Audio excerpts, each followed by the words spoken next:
На Эмомали Рахмона больше не надеется, поэтому попросили помощи у Путина. Подписывайтесь на обновления и будете в курсе всего самого важного.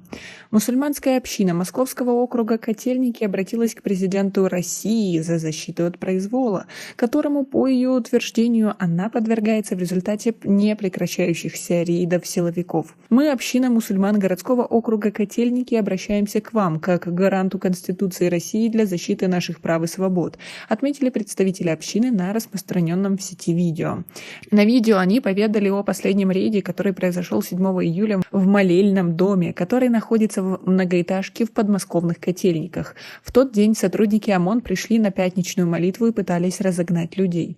Как сообщают представители мусульманской общины Котельников, во время пятничного рейда правоохранители топтались в обуви по коврам, применяли физическую силу к прихожанам, оскорбляли их, а когда те потребовали объяснить причину происходящего, силовики распылили в их сторону содержимое огнетушителя. Община мусульман городского округа Котельники создавалась при поддержке верховного муфтия, шейха Равиля Гайнуддина и законно зарегистрирована на территории Российской Федерации. Одна из целей создания – разгрузка мечети в центре нашей столицы. Мы существуем исключительно на средства прихожан, не получаем помощь от государства, арендуем помещения на законных основаниях, подчеркивается в видеообращении. Действия сотрудников ОМОН наносят огромный ущерб межнациональному и межконфессиональному миру и согласию в обществе. Представители общины напомнили, что мусульмане всегда вставали на защиту нашей Родине. И сегодня среди прихожан есть участники специальной военной операции. Такие люди, возвращаясь домой с поля боя, чувствуют себя глубоко оскорбленными, когда видят, что дома происходит такая несправедливость, отмечают обратившиеся. Владимир Владимирович, обращаемся к вам за защитой, просим вмешаться в данную ситуацию, принять жесткие меры к нарушителям закона. В своем обращении они подчеркивают, что арендовали помещения на законных основаниях и отметили, что действия сотрудников ОМОНа по заказу сомнительных людей наносят огромный ущерб. Наша община против нарушения миграционного законодательства, но мы не можем отслеживать среди прихожан нарушителей закона. Это должны делать компетентные органы вне стен нашей общины, отмечают авторы обращения, призвав Путина вмешаться в ситуацию и принять жесткие меры.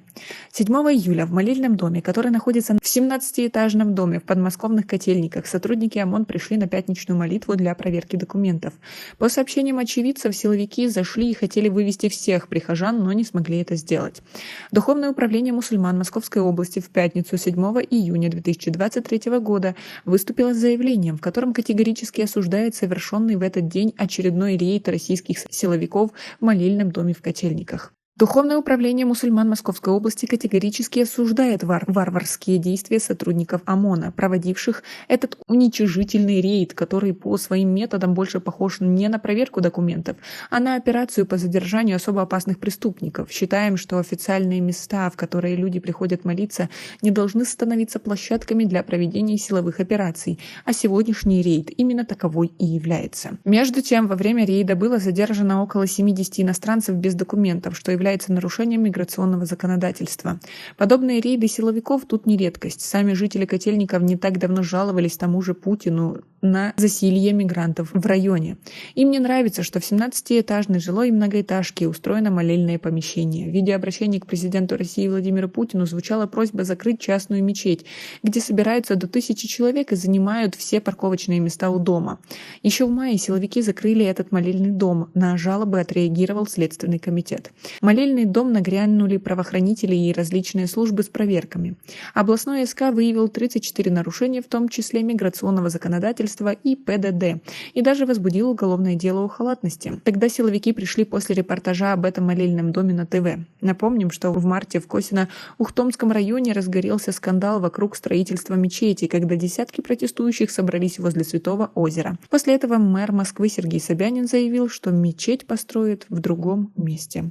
Как вы относитесь к такой ситуации? И как вы думаете, помогут ли мигрантам? У нас пока на этом все. Оцените наше видео подпиской и лайком. До скорой встречи.